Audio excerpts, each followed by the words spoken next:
Hello, Mr. Lechner. This is my presentation on the history of hip hop in France. So I will be talking about how France was introduced to hip hop, how in the beginning, because of its controversial topics and aggressive language, it was put down by the mainstream media, then how certain stars were able to bring it back into, the popular national light, and how it has rose to prominence nowadays, and in its prominence it has gone back to more controversial and aggressive topics, but in the modern day it is still treated as a very legitimate genre, even though it talks a lot about controversial topics. So to begin, how did France get introduced to hip hop? France was introduced to hip hop by the song Rapper's Delight by the Sugar Hill Gang. The song was the first true hit international hip hop song, and that's pretty much how the whole world was introduced to hip hop. France was no different. So, where did the genre really gain a following in the beginning in the early 80s? It was very popular among the young people living in les cités. Sorry for the trash French accent, but that just means the low-cost housing units in France. Many of those living in the low-cost housing units were of African descent, and they just loved the hip groovy sound to it. And if you noticed, this African descent, poorer neighborhoods, where the French hip-hop gained its popularity, it's similar to in the United States and the ghettos in the poorer neighborhoods of Los Angeles, Chicago, New York, especially New York. That's where hip hop gained its popularity in the United States, and in France it was no different. So the way these young teenagers would listen to hip hop would be they would have these hip hop parties where they'd listen to rap music, do breakdancing, paint graffiti, do petty crimes. Also, they'd listen to radio libres or free radios. It was that made hip hop a very underground movement. Even though it was played in radio stations, the only people listening to those hip hop radio stations were avid enthusiasts, no one else. But in 1984, TF1, a French TV channel, a very big TV channel, came out with the show Hip Hop, and it was actually the first hip hop show in the world, and it brought the world of hip hop to national television, and that was the first time hip hop came out to the national scene in France. And so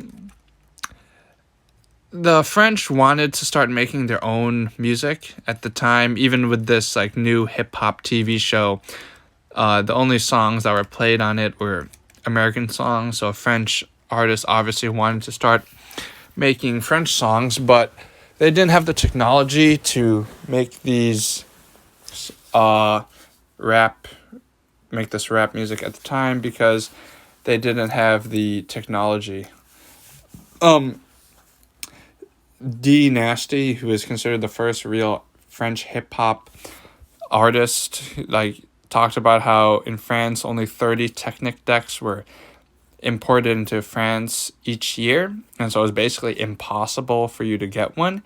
He had to get a special reservation in order to get his hands on it, and when he finally got one, he was able to produce the first true French hip-hop album called Panama City Rapping, which talked about the struggles of inner city living and growing up, and it wasn't successful at all. Really, it just inspired the small French communities to start to show it's really possible to make French hip-hop songs.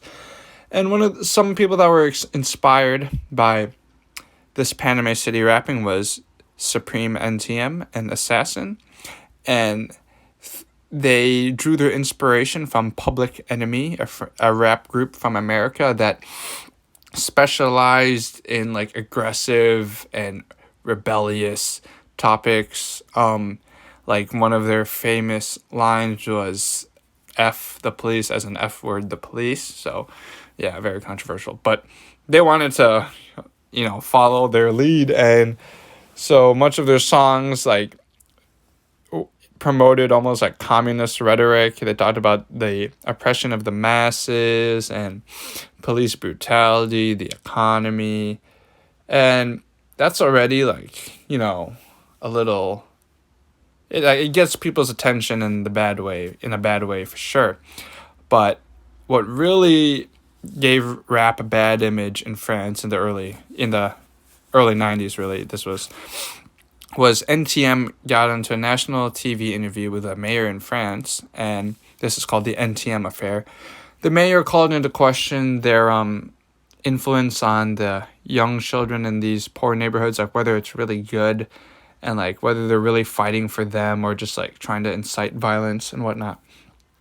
And basically NTM just went on a huge tirade against this mayor. They used a lot of swears and aggressive language, and what happened was news networks around the nation took like the worst snippets of the tirade and played it on their news networks, and it just gave rap a terrible image. It was already like pretty bad because of, again, the topics they talk about, and these are the two biggest rap groups at the time. But like this just showed like, wow, these guys are crazy. Like, why would you ever listen to them? So rap had to stay underground. But a breakthrough came with this artist called MC Solar. He talked more about, he made rap songs that were, very catchy, very like funky and groovy, and they also were not controversial at all. He just talked more like about like poppy subject, like pop-like subjects almost, like not a lot of, no communist rhetoric whatsoever for sure. And this, like, since the media loved him, the media liked him, and the authorities, they didn't have any problem with it. It allowed for other artists to plethora of artists to come about, and even old ones like Supreme NTM were able to make a comeback because like they decided to reform their music to be more commercial so they could make money. And this allowed French hip hop to really flourish, and it just grew and grew and grew. And then finally today it's not the biggest genre by far, but it's definitely like one of the biggest genres in France, especially among the youth for sure. And what has happened, interestingly, is French artists have started to go back towards like these controversial topics because the audience is still relatively the same. It's like the youth, and it's particularly popular among the African youth. It's popular among everyone now, but like especially the African youth who, as we know, there's like some race problems in France, or really anywhere, but France also has race problems. And this has led to songs like Letter à la République, where this guy talks about being black and Muslim, and how one of his lines is, when you see my face, you see the face of what the other France hates. So again, very very strong language and very like divisive language, saying like this other France, like it's like they're having like almost a race war, almost, or maybe class war, or whatever he's trying to incite.